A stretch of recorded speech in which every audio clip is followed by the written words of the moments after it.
자, 그러면 이제 5페이지를 한번 펴보세요. 5페이지. 들어가며를 한번 보겠습니다. 들어가며. 네. 자, 들어가며 같이 한번 읽어볼까요? 인생은 속도가 중요한 것이 아니라 방향입니다. 못하네요. 방향이 중요하다. 예. 자, 여러분, 이 신앙도 마찬가지예요. 우리 신앙에 있어서 제일 중요한 게 뭐냐면, 열정도 중요합니다. 그러나 내가 지금 바른 방향으로 신앙생활을 하고 있느냐. 굉장히 중요합니다. 왜냐하면, 자, 이 말씀 한번 보세요. 제가 주일날도 한번 나눴지만 같이 한번 읽어볼까요? 같이 있습니다. 시작. 나더러 주여 주여 하는 자마다 천국에 들어갈 것이 아니요 다만 하늘에 계신 내 아버지의 뜻대로 행하는 자라야 들어가리라. 그날에 많은 사람이 나더러 이르되 주여 주여 우리가 주의 이름으로 선지자 노릇하며 주의 이름으로 귀신을 쫓아내며 주의 이름으로 많은 권능을 행치 아니하였나이까 하니. 자, 여기 어떤 사람들입니까? 속도를 가지고 열심히 달려온 사람들이죠. 그러니까 주님의 이름으로 선지자 노릇도 했고 주님의 이름으로 귀신도 쫓아냈고 주님의 이름으로 많은 권능을 했습니다. 그러니까 여러분 주변에 이런 사람들이 있으면 여러분들이 이런 사람들을 뭐라고 말하겠습니까? 아, 대단한 신앙을 가진 분들이다. 이렇게 평가하겠죠. 왜냐하면 정말 탁월한 모습들이잖아요. 그런데 예수님의 평가는 뭡니까? 23절에 같이 읽어볼까요? 시작. 그때 내가 저에게 밝히 말하되 내가 너희를 도무지 알지 못하니 불법을 행하는 자들아 내게서 떠나가라 하리라. 자, 이분들의 문제가 뭐라고 생각하세요? 왜 예수님은 주님의 이름으로 귀신을 쫓아내고 주님의 이름으로 가르치고 주님의 이름으로 권능을 행하는 이 사람들을 향해 불법을 행하는 자들, 내가 너를 모른다, 이런 말씀을 왜 하실까요? 뭐가 문제일까요? 내가 중심에 하나님이 없이 그들의 의를 드러내요. 그렇죠.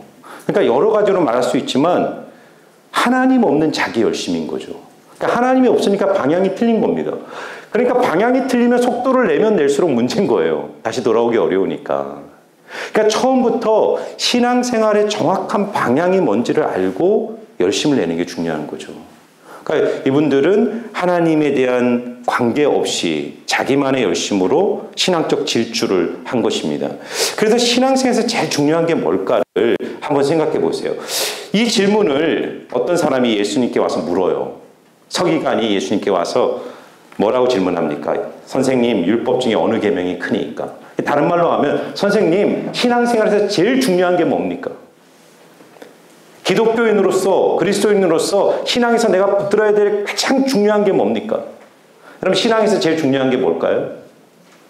자, 뒤에 말하죠. 같이 한번 읽어볼까요? 37절부터 시작.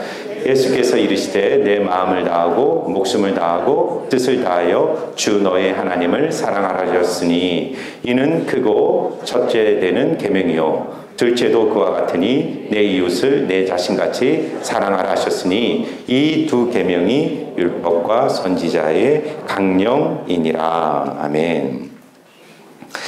여러분, 결국은 하나님이 우리에게 말하는 신앙의 가장 중요한 본질은 여러 가지로 설명하지만 이 말씀을 봤을 땐 결국 관계예요. 수직적으로는 하나님과의 관계, 수평적으로는 이웃과의 관계입니다. 이것은 우리가 삼위일체를 생각해봐도 정확합니다. 위로는 하나님과의 관계, 그리고 옆으로는 이웃과의 관계. 이게 신앙의 전부예요. 어떻게 보면. 그러니까 크고 첫째 되는 계명이 뭐냐? 하나님을 마음과 뜻과 목숨과 힘을 다해 사랑하고 둘째도 이와 같으니 내 이웃을 내 몸같이 사랑하라는 겁니다. 여러분, 삼위일체를 한번 좀 설명해 드릴게요. 우리가 믿는 기독교의 신앙에서 우리가 믿는 하나님은 다른 종교와 어떻게 다르냐면 우리는 삼위일체 하나님을 믿어요. 삼위, 그것은 three person, 세 인격적 하나님이 존재해요. 그래서 우리는 성부 하나님, 성자 예수님, 성령 하나님, 세 분의 하나님을 믿어요. 그런데 삼위일체, 하나다. 그러니까 하나님이 셋인데 하나의 하나님을 믿는 거예요. 그래서 이 기독교의 신과는 매우 독특한 거죠. 이런 신과는 없어요. 아예 힌두교처럼 다신론, 다신이다, 뭐 산도신이고 뭐 바다도 신이고 그렇게 가거나 아니면 알라처럼 일신론, 신은 하나밖에 없다 해서 이슬람교는 기독교를 무시하는 이유가 뭐냐, 어떻게 신이 셋일 수 있냐, 너희들은 다신교야, 이렇게 말하는 거예요. 근데 우리는 다신교가 아니에요. 우리는 유일하신 한 분 하나님을 믿어요. 그러면 이게 논리모순이에요. 어떻게 세 분인데 하나로 존재할까요? 이게 설명이 안 됩니다. 여러분들 그 주일학교나 교회 오래 다니신 분들은 목사님들이 이걸 설명하기 위해서 막 끙끙끙 하시면서 여러 가지 얘기를 하세요. 그 중에 많이 들었던 얘기가 이겁니다. H2O. H2O를 봐라. H2O는 100도씨 이상에서는 뭐가 됩니까? 기체가 되고, 그리고 100도씨 이하에서 0도씨까지는 액체가 되고, 근데 0도씨 이하에는 고체가 되고, 그런 것처럼 하나님도 성부, 성자, 성령으로 존재한다. 어때요? 맞습니까? 틀립니까? 이 설명의 삼위일체를 잘 설명하는 것 같습니까? 아닌 것 같습니까? 끄떡끄떡하면 이단이 되는 거예요. 아, 그렇듯해. 이거는 양태론적 이단이라는 겁니다. 본질은 H2O 하나가 그 어떤 온도의 조건에 따라 그냥 모양만 달리하는 거지 세 구별된 실체가 존재하는 게 아니잖아요. 지금 우리가 믿는 기독교의 삼위라는 것은 독립적이고 인격적인 세 신이 존재하는 겁니다. 성부 하나님, 성자 예수님, 성령 하나님. 그러면 질문이 뭐냐면 어떻게 독립적인 세 인격적 하나님이 하나로 존재할 수 있느냐? 그게 어떻게 설명할까요? 그러니까 사랑밖에는 설명이 안 돼요. 사랑. 그래서 요한 1서에 보면 하나님은 사랑이시라. 하나님이 영부터 사랑이에요. 하나님이 예를 들면 칼빈이라는 신학자가 그런 얘기를 했어요. 하나님은 이 세상을 창조하시기 전에는 무엇을 하고 계셨습니까? 어떤 사람이 칼빈에게 물었어요. 하나님은 이 세상과 인간을 만드시기 전에는 무엇을 하셨을까? 그런 생각 해보셨어요? 하나님은 무엇을 하셨을까? 그러니까 칼빈이 뭐라 그랬냐면 그런 쓸데없는 질문하는 사람을 때려주려고 몽둥이를 깎고 계셨다. 그런 질문하지 마라. 그런데 여러분, 삼위 하나님은 영원부터 공동체로 존재해요. 이게 굉장히 중요한 개념입니다. 성부, 성자, 성령이 영원부터 공동체로. 그러니까 세 분의 하나님이 완전한 충족적 존재였습니다. 그러니까 만일 신이라는 존재가 왜 이 세상을 만들고 인간을 만들었을까라는 질문은 근원적 질문이잖아요. 뭔가 결핍이 있어서, 신이 뭔가 결핍이 있어서 인간이라는 존재를 통해서 뭔가 혜택을 얻고 싶어서 만들었다, 이렇게 생각할 수 있는데 그렇지가 않습니다. 성부, 성자, 성령은 그 세 분의 공동체 안에서 완벽한 사랑 안에서 소통하고 교제하고 내어주고 이해하고 수용하면서 단 0.001%의 어떤 분열도 깨어짐도 없이 완벽한 사랑으로 하나를 이루고 있었단 말이에요. 그리고 그 흘러넘치는 사랑의 결과로 만들어진 것이 이 세상이고 인간입니다. 그러면 인간이라는 것이 하나님의 형상대로 창조됐다는 것에 매우 중요한 개념이 있는 거예요. 하나님 왜 인간을 자신의 형상대로 만들었을까? 그것은 하나님과 함께 사랑을 나눌 존재로 만든 거예요, 인간을. 그래서 인간은 근본적으로 관계적 존재입니다. 제가 주례할 때 그런 얘기 하거든요. 하나님이 세상에 있는 모든 것들을 하루, 이틀, 3일 만들 때마다 뭐라 그랬죠? 좋았다. 그리고 인간을 만드시고 뭐라 그랬죠? 심히 좋았다. 그런데 하나 좋지 않은 게 있었어요. 뭐가 좋지 않았다? 혼자 지내는 게 좋지 않은 거예요. 여러분, 에덴은 완벽하잖아요. 하나님과의 관계도 완벽해요. 죄도 없어요. 근데 왜 인간은 결핍이 있었을까? 그것은 인간은 신과의 관계뿐만 아니라 같은 인간으로서, 그러니까 하나님이 인간을 만든 거는요, 다시 이 그림을 보세요. 이게 중요합니다. 인간은 하나님과의 사랑, 이게 시작이에요. 이게 근원입니다. 하나님과의 사귐과의 그 관계 안에서 그 사랑이 어떻게 완성이 되냐면 이웃과의 사랑이 흘러가는 겁니다. 그러니까 하나님 그렇게 인간을 만든 거예요. 하나님과의 사랑과 그 흘러온 사랑이 아담을 통해서 하와에게 흘러감으로써 이 사랑의 선순환이 일어나면서 그거 에덴이 되는 겁니다. 그게. 그러므로 이 신앙에 있어서 관계라는 것은요, 인간 존재의 본질과도 맞닿아 있는 겁니다. 자, 그래서 그 1번을 보면 신앙의 핵심은 하나님과의 사랑의 관계, 두 번째는 이웃과의 사랑의 관계고요. 자, 2번을 한번 보세요. 그래서 2번은 간단하게 제가 설명해 드릴게요. 기독교 세계관을 설명하는 창조, 타락, 구속, 완성을 관계의 관점에서 설명해요. 이게 좀 어려운 말인데 이게 무슨 말이냐면요. 자, 창조라는 게 아까 뭐라고요? 우리가 우리의 모양대로 우리가 사람을 만들자. 하나님의 형상대로 인간을 만드셨을 때 인격적으로 만든 거예요. 이것도 참 중요합니다. 잘 보세요. 인간이 하나님을 자기 형상대로 만들었다는 건 뭐냐면 우리가 하나님처럼 인격적 존재로 창조되다. 인격이라는 것은 대상이 있는 겁니다. 인격이란 그 대상을 알고 사랑하고 대상과의 반응하는 관계 속에서 사람은 성장해요. 혼자 있는 존재로서는 인격이 성장할 수가 없는 겁니다. 그래서 하나님이 인격을 가지신 것처럼 우리도 인격을 가졌다는 건 뭐냐면 우리가 하나님처럼 지성, 감정, 의지, 지정이죠. 지정의를 가진 존재로 하나님도 생각하시잖아요. 하나님도 감정이 있으시고 하나님도 의지가 있는 거예요. 그러니까 인간이 그런 지정의를 가진 것은 하나님을 닮은 것입니다. 그럼 왜 하나님이 인간을 인격적으로 만들었냐면 하나님과의 사귐을 말하는 거예요. 하나님과의 사귐이라는 것은 지성적인 측면이 있는 거예요. 하나님이 어떤 분인지 알아야 됩니다. 그리고 하나님을 사랑하는 거죠. 그리고 그 완성은 하나님의 뜻에 순종하고 반응하는 겁니다. 지정의를 통해서 우리는 하나님과의 사귐이 깊어지는 거예요. 이게 바로 우리를 창조한 목적입니다. 창조죠. 그런데 죄가 들어오죠. 이제 오늘 죄에 대해 설명한 거예요. 죄가 들어오면서 타락해요. 창세기 3장에. 타락의 결과 제일 먼저 나타나는 현상이 뭐죠? 아덴 동산에서 아담과 하와가 선악과를 따먹고 타락했을 때 제일 먼저 나타나는 현상이 뭐였죠? 부끄러워했고 또 하나. 동산을 거느시는 하나님의 음성을 듣고 숨죠. 그러니까 하나님과의 사귐이 깨어지는 겁니다. 하나님과 관계가 근본적으로 단절되면서 사실은 이 수치라는 것도 마찬가지. 제가 설교 때 몇 번 얘기했지만 인간이 자기의 벌거벗음을 부끄러워했다는 것은 하나님과의 사귐이 깨어지면 인간에게 남는 것은 진흙이에요. 그렇지 않습니까? 인간은 뭐로 만들어졌죠? 흙으로. 근데 인간이 생명이 된 건 뭐죠? 그 코의 생명. 그 성령이거든요. 성령의 영광. 인간을 인간되게 하는 것은 사실은 예수의 영이었어요. 하나님의 영이 인간 안에 숨쉬고 있었기 때문에 인간이 영광스러운 존재였어요. 그런데 죄가 들어오고 하나님과의 관계가 깨어지면서 하나님의 영광의 옷이 벗겨져 버리는 거예요. 그럼 남는 게 뭐죠? 진흙이죠. 그래서 여러분 우리는 다 수치를 느껴요. 인간의 가장 근원적 감정은 수치입니다. 그래서 사람은 뭘 하냐면 그 수치를 가릴 무화과 잎을 찾는 거예요. 돈이고 외모고 권력이고 문화고 세상적인 것들로 끊임없이 자기를 포장해야만이 자기의 수치를 가리는 거죠. 하나님과 관계가 깨지니까 또 이웃과의 관계, 아담과 하와가 서로를 어떻게 하죠? 원망하고 비난하잖아요. 뭐 내 살 중에 살이요 뼈 중에 뼈라고 그렇게 얼마 전까지는 그러더니 너 때문에 그렇다 그러잖아요. 당신이 준 여자 때문에 막 이러잖아요. 그래서 서로 책임을 전가하고 깨지죠. 그리고 땅과의 관계도 깨지죠. 그러니까 이게요 굉장히 중요합니다.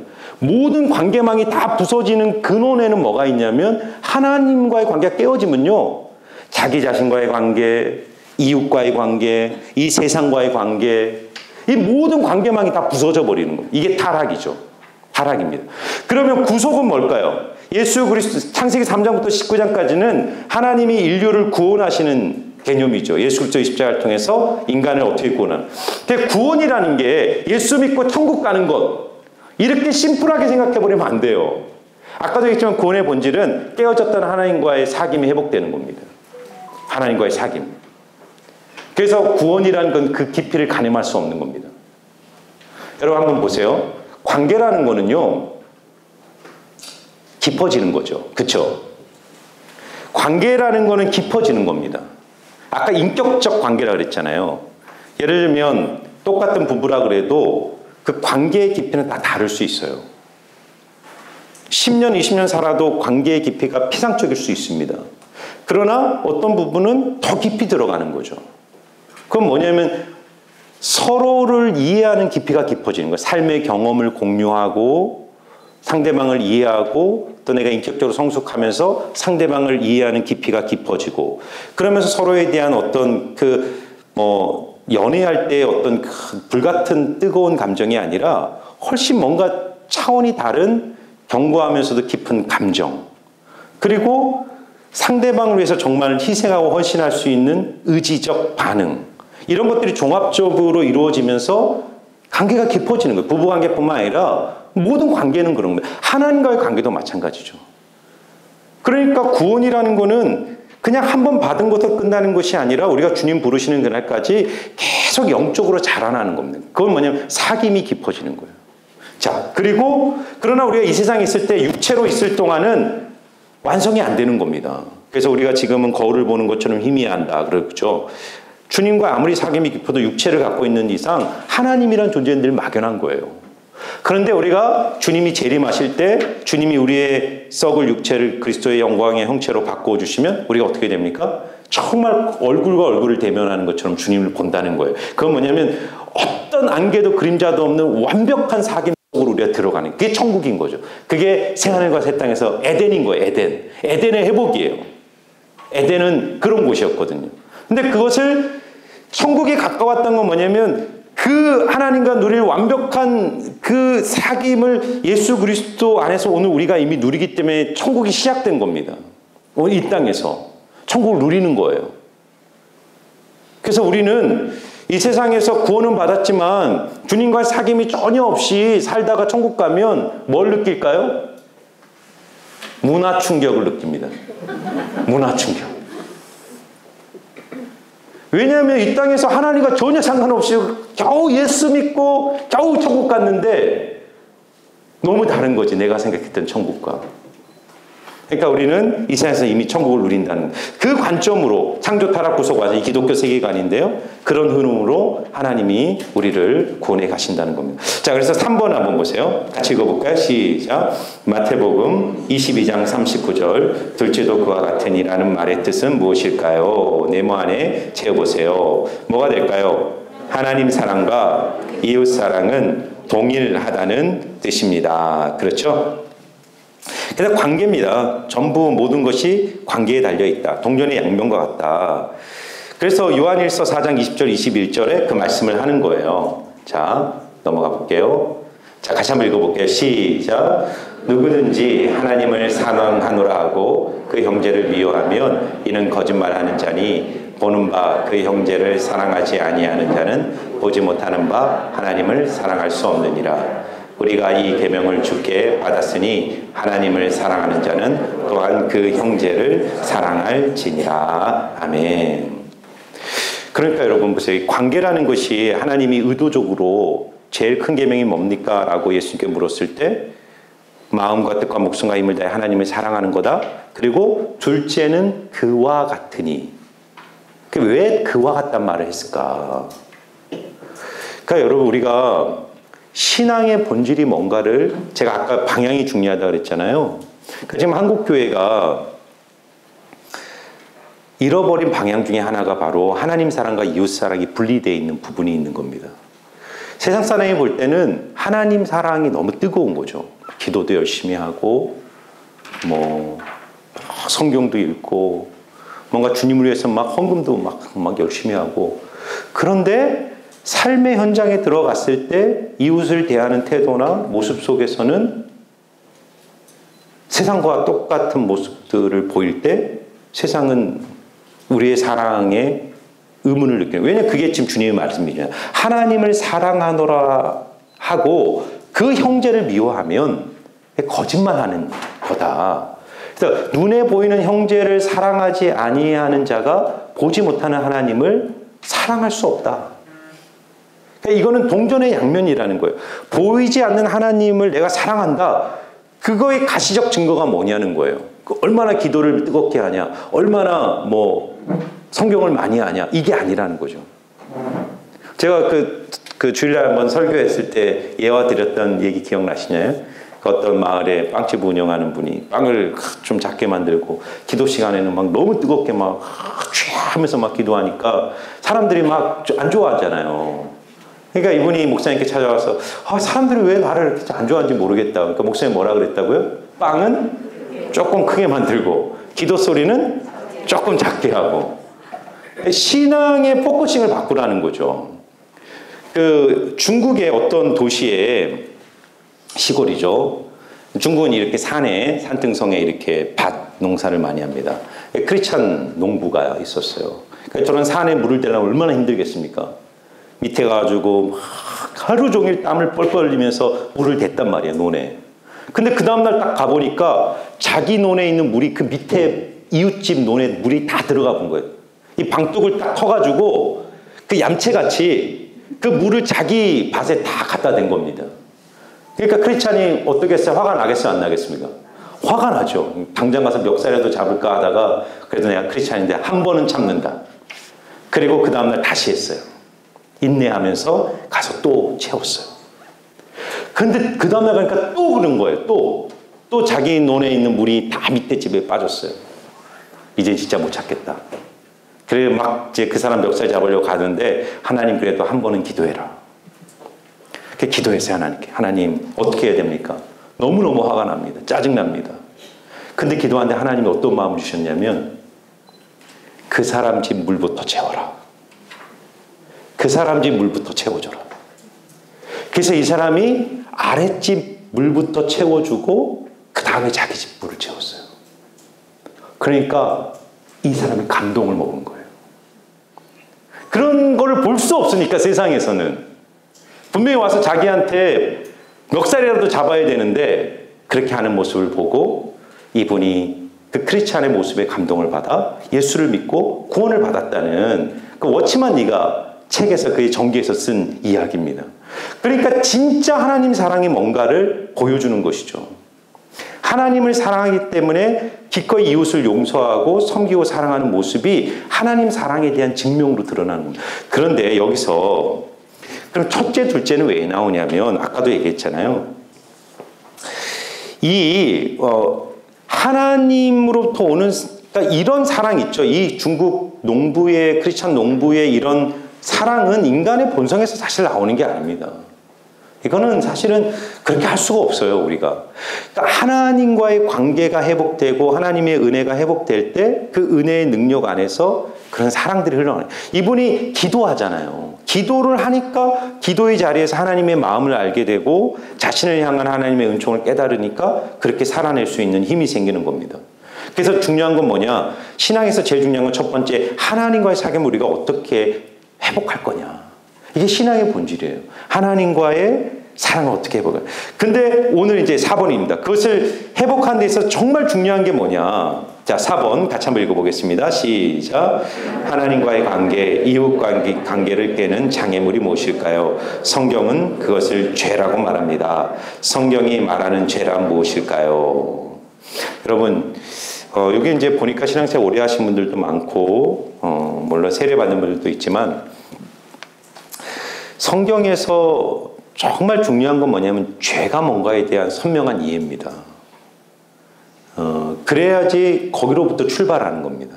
그러니까 성경이 말하는 죄가 뭔가에 대해서 성경이 세 군데 명확하게 말하는 구절이 있어요. 여러분들 이거를 잘 오늘 머리에 새겨보세요. 성경이 말하는 죄가 뭘까? 자, 첫 번째 한번 볼까요? 결국은 성경은 진단과 처방의 책입니다. 진단이란 건 뭐냐면 인간의 근원적 문제가 어디에 있는가를 성경은 먼저 말해요. 여러분, 명의와 돌팔이의 차이가 있어요. 명의나 돌팔이나 똑같이 처방은 내려요. 그런데 돌팔이와 명의의 가장 큰 차이는 돌팔이는 증상을 다룹니다. 그래서 제가 예전에 강릉에, 제 고향이 강릉이었는데 단오제라는 걸 하거든요. 그러면 거기에 약장사가 와요. 약장사. 근데 그 돌팔이죠. 그 약장사는 이 약만 먹으면 다 낫는다는 거예요.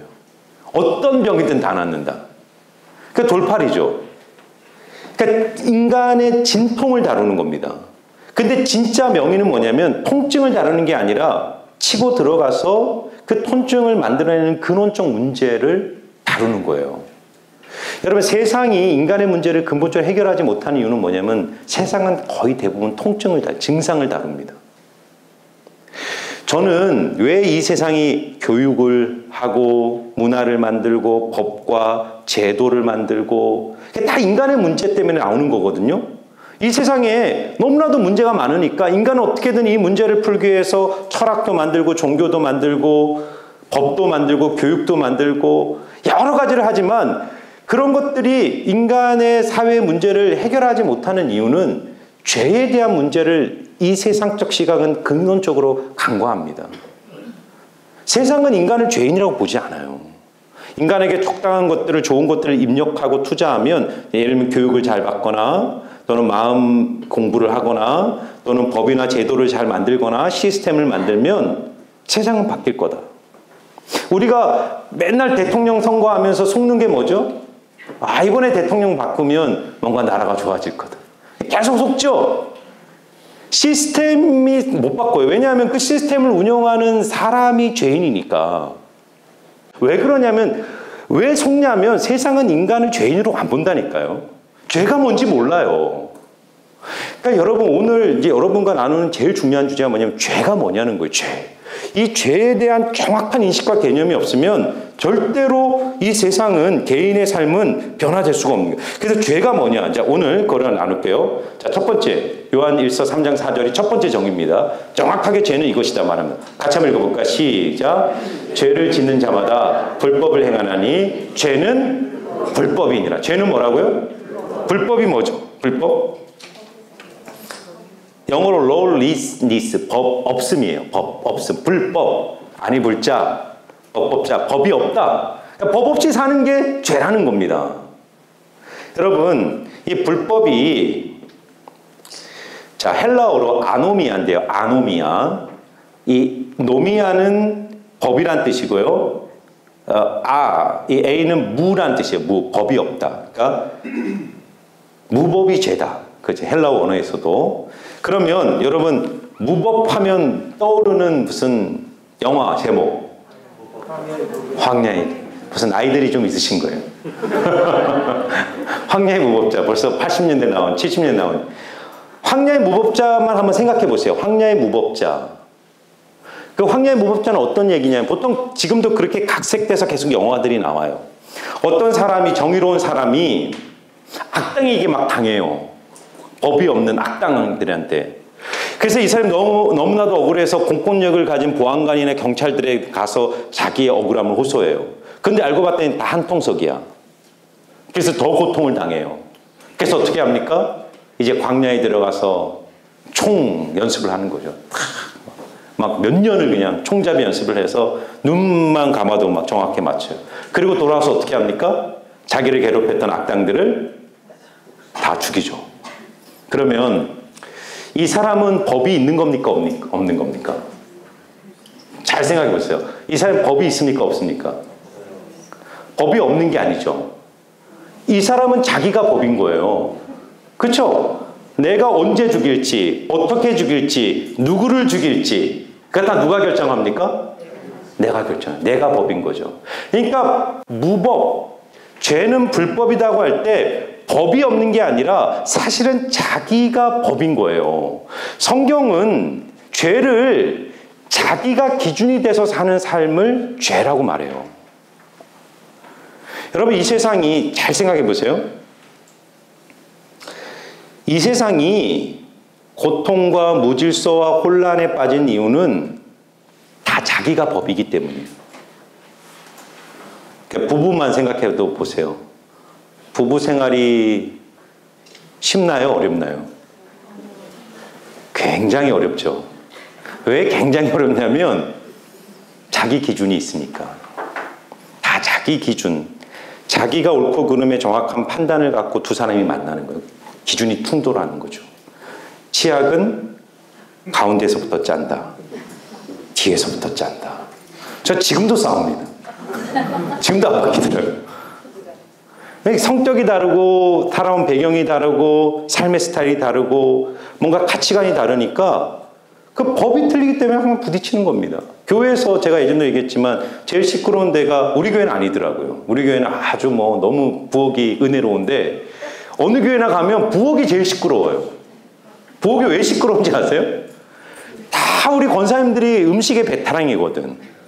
국물은 이렇게 내야 된다라는 자기 기준이 명확해요. 그러니까 그런 분들이 식당에 딱 와서 뭔가 하려고 그러면 충돌이 되는 겁니다. 국물은 뭐 멸치로 내야 된다. 뭐 국물은 뭐 잘 모르겠지만 멀어내야 된다. 뭐 이렇게 하면서 이제 싸우는 거죠. 교회도 다 마찬가지예요. 당회가 왜 시끄럽습니까? 다 옳고 그름이 틀리거든.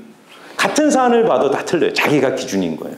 그러니까 이 세상이 다 혼란스러운 것은요, 결국은 법이 없는 것이 아니라 하나님의 법이 있는데 하나님의 법을 무시하고 내가 법이 되고 기준이 되면서부터 인간은 고통에 떨어져요. 내 얘기가 아닙니다. 자, 보세요.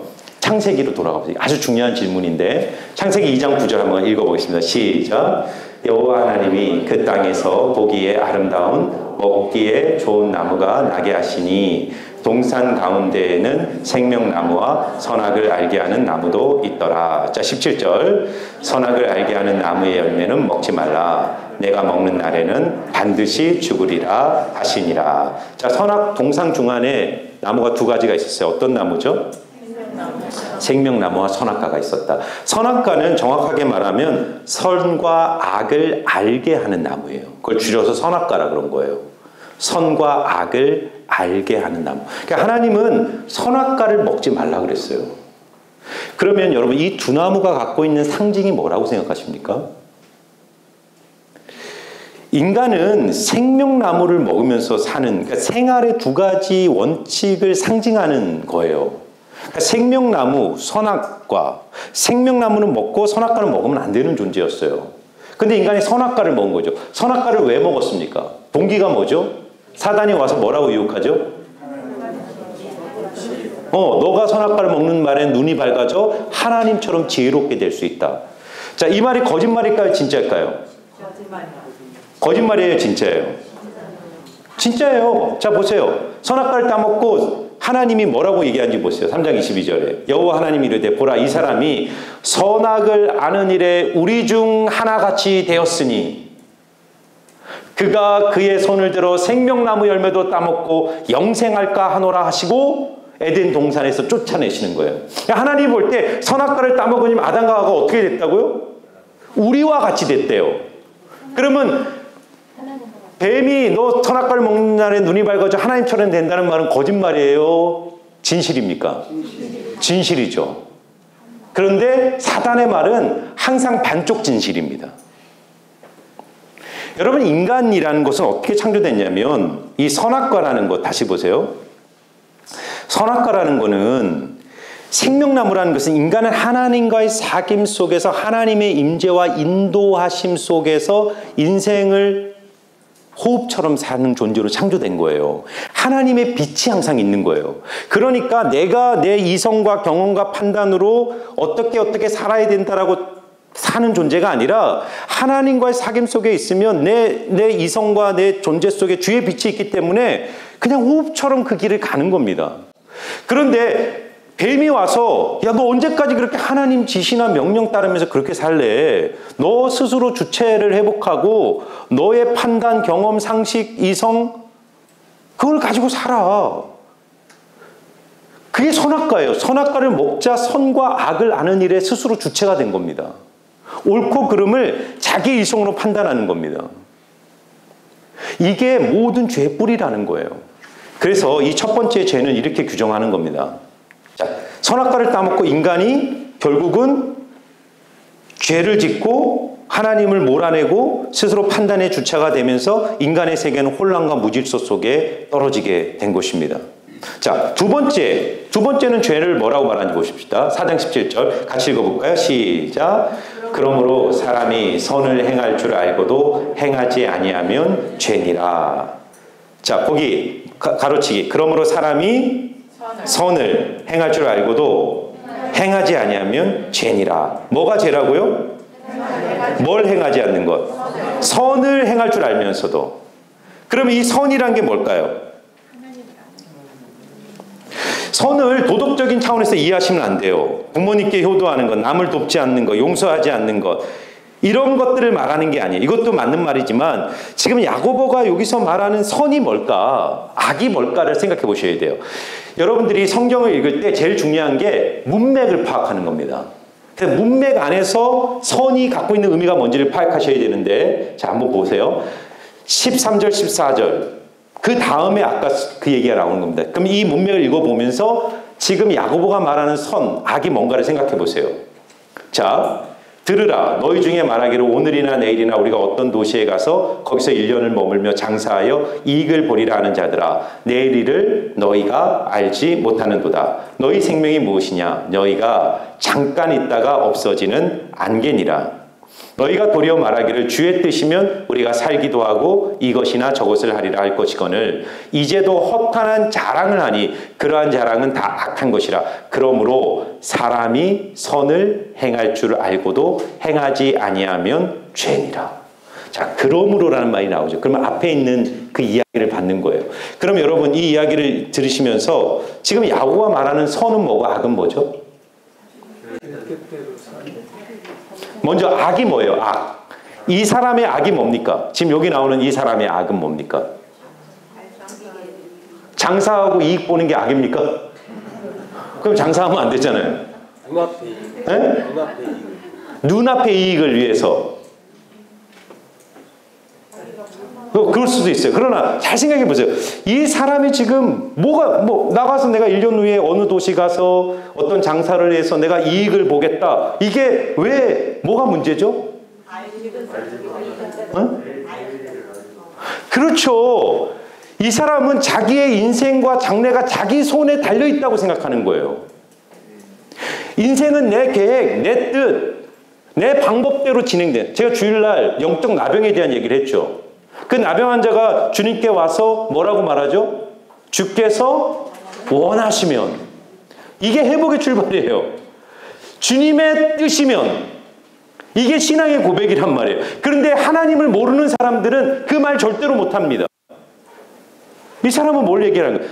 내 인생, 내 미래는 내 손에 달려있다고 생각하는 거예요. 이게 악입니다. 그럼 선은 뭘까요? 반대로 내 인생은 하나님의 주권과 하나님의 손에 달려있다라고 믿는 거죠. 그러면 결국 이 본문이 말하는 죄는 뭐죠? 자기가 스스로 주인이 되어 인생을 살겠다라는 마음의 태도와 동기입니다. 거기로부터 나오는 거예요. 결국 이것도 자기가 죄라는 겁니다. 지금 공통점이 뭔가를 계속 보셔야 돼요. 선이란 장래가 하나님께 달렸다고 생각하는 것. 악이란 장래가 나에게 달렸다고 생각하는 것. 그래서 여러분 이 말씀 한번 읽어볼까요? 시작. 내일 일을 위하여 염려하지 말라. 내일 일은 내일이 염려할 것이요 한날의 괴로움은 그날로 족하니라. 아멘. 내일 일은 누가 염려한다고요? 내일 일은 내일이 염려하는 거예요. 잘하세요. 내일 일은 내일 염려할 것이야가 아니에요. 여러분 혹시 그렇게 알고 계신 분 있어요? 내일 일은 내일 염려. 그 옛날 성경이 그렇게 돼 있었어요. 새로 바뀐 성경은 정확하게 헬라어 성경에는 내일 일은 내일이 염려한다는 게 무슨 얘기입니까?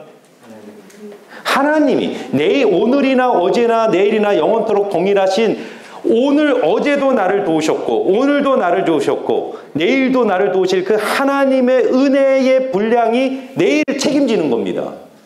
그러면 그리스도인은 염려할 필요가 있습니까? 없습니까? 없죠. 염려는 왜 합니까? 내일이 내 손에 달려있다고 생각하니까. 내일이 내 손에. 그러나 내일은 내일이 염려한다는 건 뭐냐면요. 우리는 그날 하루치 부시는 하나님의 은혜의 분량 속에 살면 인생은 가볍습니다. 그런데 미래가 내 손에 달려있고 나에 의해 결정된다고 생각하기 시작하면 우리는 미래의 일을 끌어당겨서 고민하는 겁니다. 그러니까 내가 주인된 삶은 고단해요. 정말 고단합니다. 왜냐하면 모든 게 나의 손에 결정된다는 생각을 하는 순간 인생은 얼마나 힘들겠어요. 그런데 하나님의 은혜가 내 인생을 떠받쳐 계시고 하나님의 은총이 나를 돌보고 계신다고 믿는 사람은 내일에 대한 염려가 없죠. 내일은 주님이 염려하시니까 오늘 나에게 주어진 사명에 집중해서 사는 거죠. 자, 결국 세 번째 죄를 같이 읽어보겠습니다. 시작. 의심하고 먹은 자는 정죄 되었나니 이는 믿음을 따라하지 아니하였기 때문이라. 믿음을 따라하지 아니한 것은 다 죄니라. 자, 이거는 어떤 배경에서 나오냐면요. 지금 설명해 드릴게요. 로마 시대 때 로마 교회 안에 어떤 이슈가 생겼냐면 로마 황제에게 바쳐진 우상의 제물을 먹어야 되느냐 마느냐의 문제로 이 교회 안에 분쟁이 생겼어요. 그래서 유대인들은 절대로 먹으면 안 된다. 근데 이방인들은 그들의 삶의 문화 속에서 어렸을 때부터 황제에게 바쳐진 고기를 먹는 것이 전혀 문제가 안 됐단 말이에요. 그러니까 서로 정죄한 거예요. 서로. 그런데 사도 바울의 말은 뭐냐면 의심하고 먹지 말라는 거예요. 의심하고 먹으면 정죄가 되는 거예요. 왜냐하면 그런 믿음을 따라하지 않는 거라는 겁니다. 그러면 사도 바울이 지금 말하고 싶은 것이 있습니다. 아까 옳고 그름의 문제도 마찬가지인데 그리스도인의 삶이라는 것은 제가 이런 질문을 해볼게요. 왜 구약에는 이거 먹어라 저거 먹어라 뭐 아주 우리가 어떻게 살아야 된다는 아주 구체적인 디테일한 율법 규정들이 굉장히 많죠. 근데 신약에 와서는 그런 게 없어요. 그냥 사랑해라. 내 이웃을 내 몸처럼 사랑해라.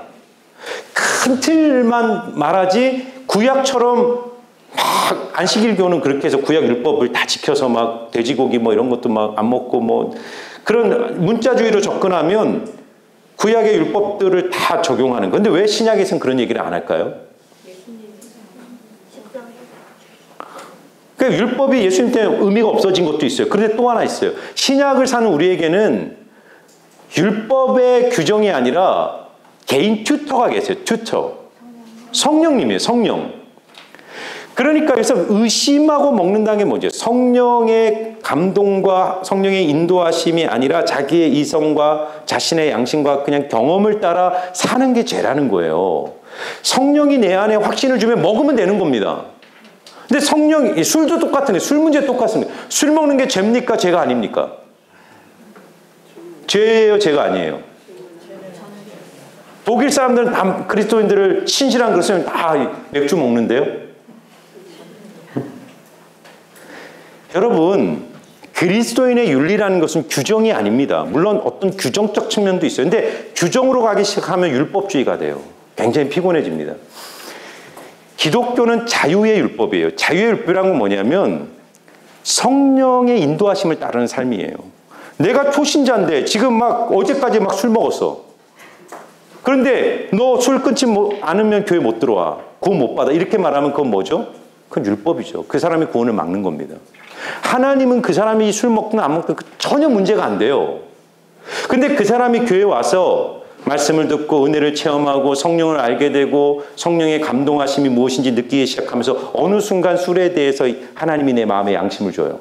그런데도 그 양심을 거스르고 술을 먹기 시작하면 그때부터는 그게 뭐다? 죄예요. 그런데 인간의 양심이란 거는요, 하나님의 성령의 터치함에 따라 달라지는 겁니다. 여러분들이 예수 믿기 전에는 전혀 죄라고 생각 안 했던 게 예수를 믿어가면 믿어갈수록 죄가 많아지는 거예요, 내 삶에. 그래서 사도 바울이 내가 죄인 중에 개수란 말을 왜 합니까?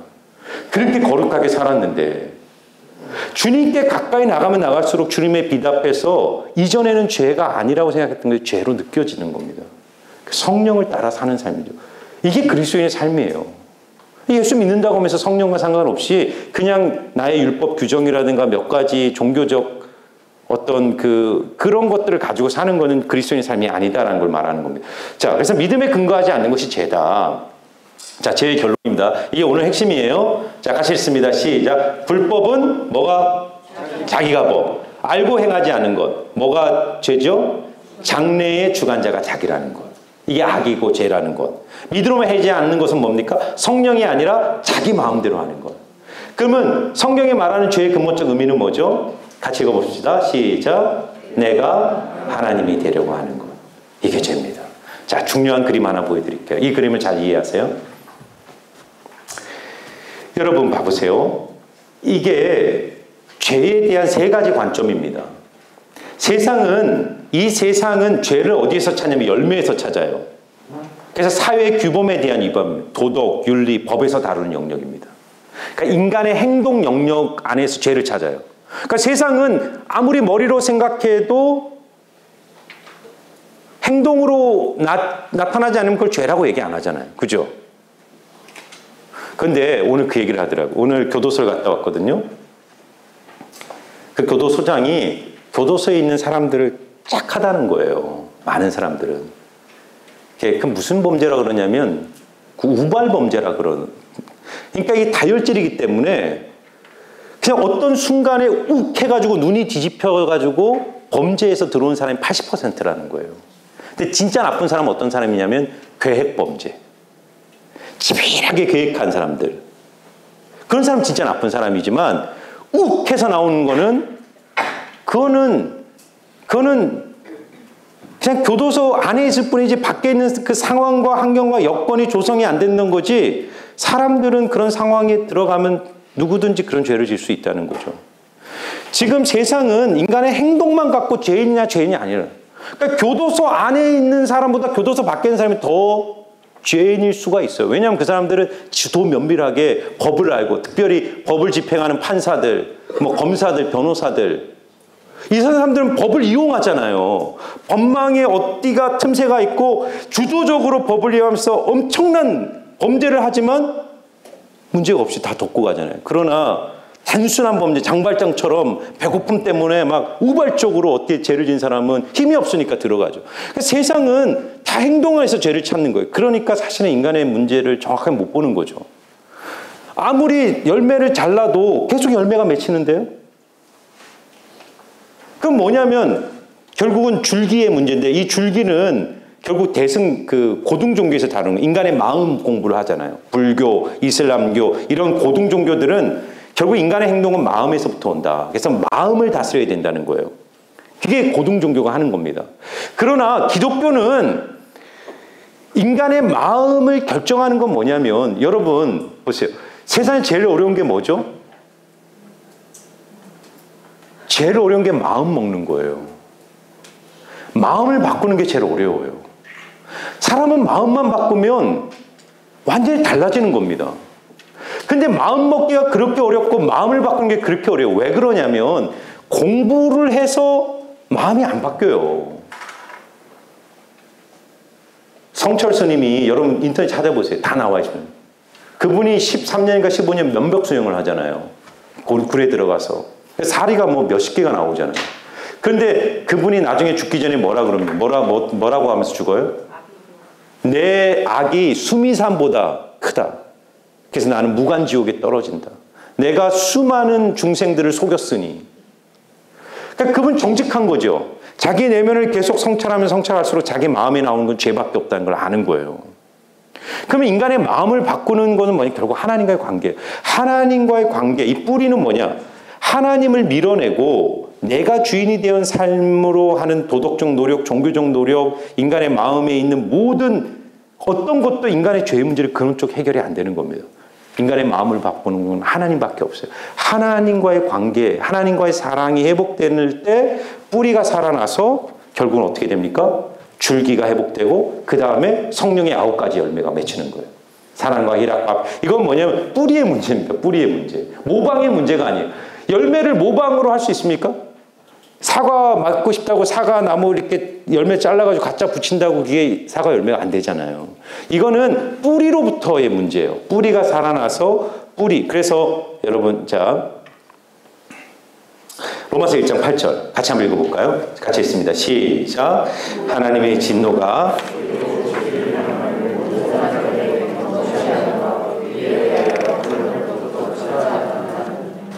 예, 자 여기서 한번 잘 보세요.